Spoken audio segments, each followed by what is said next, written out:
Hello, ഇതാ തനിക്ക് ഒരു ക്രിസ്മസ് സമ്മാനം. അതവിടെ എങ്ങനെ വെക്കേ?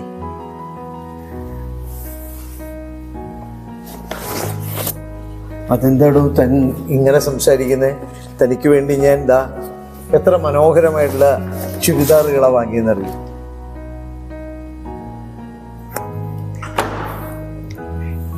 നിങ്ങൾ ഇത്ര നാളായി എന്റെ ലവ് ലാംഗ്വേജ് എന്താണെന്ന് മനസ്സിലാക്കിയിട്ടുണ്ടാ?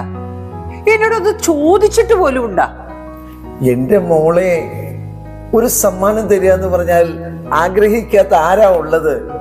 കൊതിക്കാത്ത കെട്ടുറപ്പിന്റെ പുൽക്കൂട്. ദമ്പതികൾക്ക് ഏറ്റവും പ്രധാനപ്പെട്ട ഒരു ദിവസം. ദമ്പതികളുടെ ഇടയില് അവരുടെ സ്നേഹത്തിന്റെ ഭാഷ എന്താണെന്ന്, ലവ് ലാംഗ്വേജ് എന്താണെന്ന് തിരിച്ചറിയുന്ന ദിവസം. രണ്ടുപേരും കൂടി ഒരുമിച്ചിരുന്ന് സംസാരിക്കണം. അവരവരുടെ സ്നേഹത്തിന്റെ ഭാഷ ചോദിച്ചു മനസ്സിലാക്കണം. സംസാരമാകാം ചിലർക്ക്, സമ്മാനമാകാം ചിലർക്ക്, ശുശ്രൂഷയാകാം, സാമീപ്യമാകാം, സമയമാകാം. ഏതാണെന്ന് തിരിച്ചറിഞ്ഞ് ഇപ്പോൾ തന്നെ ഗൂഗിൾ ഫോമിൽ അപ്ഡേറ്റ് ചെയ്യുക.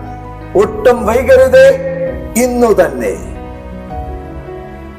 എല്ലാവർക്കും, എല്ലാ ദമ്പതികൾക്കും ക്രിസ്തുമസിന്റെ ആശംസകൾ.